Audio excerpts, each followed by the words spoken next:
Hi. അതായത് നമ്മളുടെ ജീവിതത്തിൽ നമുക്ക് പ്രശ്നങ്ങൾ ഉണ്ടാവാറുണ്ട് അല്ലേ? ശരിക്കും നമ്മൾ പരിശോധിച്ച് കഴിഞ്ഞ് കഴിഞ്ഞാൽ നമ്മൾ കടന്നു പോകുന്ന സാഹചര്യത്തിൽ ഒരുപാട് കുഞ്ഞു കുഞ്ഞു പ്രശ്നങ്ങൾ ഉണ്ടാവാറുണ്ട്. ഇപ്പം നമ്മൾ ഭക്ഷണം കഴിച്ചു കഴിഞ്ഞാൽ മര്യാദയ്ക്ക് ദഹിക്കാത്ത അവസ്ഥ, അല്ലെങ്കിൽ വേറെ എന്തെങ്കിലും ഉറക്കം ശരിയായിട്ട് ഉറങ്ങാൻ പറ്റാത്ത അവസ്ഥ, അങ്ങനെ കുഞ്ഞു കുഞ്ഞു പ്രോബ്ലംസ് നമ്മൾ ഫേസ് ചെയ്യാറുണ്ട്. പക്ഷെ ഇതിനെയൊന്നും നമ്മളുടെ പുറമേയുള്ള ഒരുപാട് കാര്യങ്ങൾ നമ്മൾ അച്ചീവ് ചെയ്യാൻ വേണ്ടിയിട്ട് കുറേ ഉത്തരവാദിത്തങ്ങൾ നടത്തിയെടുക്കേണ്ട ഓട്ടത്തിലായതുകൊണ്ട് ഇങ്ങനെ കുഞ്ഞു കുഞ്ഞു കാര്യങ്ങളൊന്നും നമ്മൾ ശ്രദ്ധിക്കില്ല. നമ്മൾ വലിയ കാര്യങ്ങളൊക്കെയാണ് നമ്മൾ പ്രാധാന്യം കൊടുക്കുന്നത്. അതായത് ലോൺ അടിച്ചു തീർന്നില്ല, മക്കളെ സ്കൂളിൽ ചേർത്തില്ല, അങ്ങനെയുള്ള കുറേ കാര്യങ്ങളാണ് നമ്മളുടെ വിഷയം.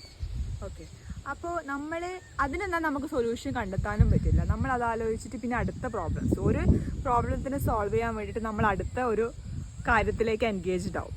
അപ്പോൾ പിന്നെ അവിടെയും പ്രോബ്ലംസ് ഉണ്ടാവും. അപ്പോൾ നമ്മളുടെ ഇതൊക്കെ ഈ വലിയ പ്രശ്നങ്ങളൊക്കെ നമ്മൾ ഒന്ന് മാറ്റി വെച്ചിട്ട് നമ്മളുമായിട്ട് നമ്മൾ നടുക്കുക, നമ്മളെ ശ്രദ്ധിക്കുക.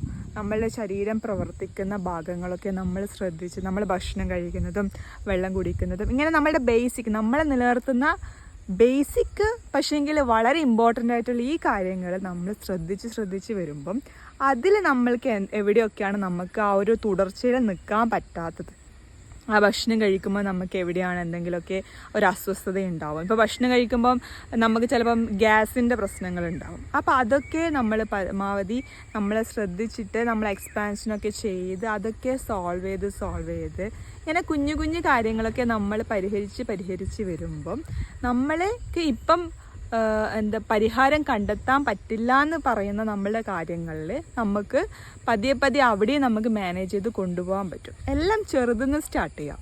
ആ ചെറുത് എന്ന് പറയുന്നത് നമ്മളാണ്. ആ ചെറുതുള്ളത് കൊണ്ടാണ് നമ്മൾ നിലനിൽക്കുന്നത്. അപ്പോൾ അവിടെ ശ്രദ്ധിച്ച് തുടക്കം അവിടെ നിന്ന് ആയിക്കഴിഞ്ഞാൽ നമുക്ക് നമ്മളുടെ പുറമേയുള്ള ഈ ഭൗതിക ലോകത്തുള്ള കാര്യങ്ങളെയും നല്ല രീതിയിൽ മാനേജ് ചെയ്ത് കൊണ്ടുപോകാൻ പറ്റും. ഓക്കെ.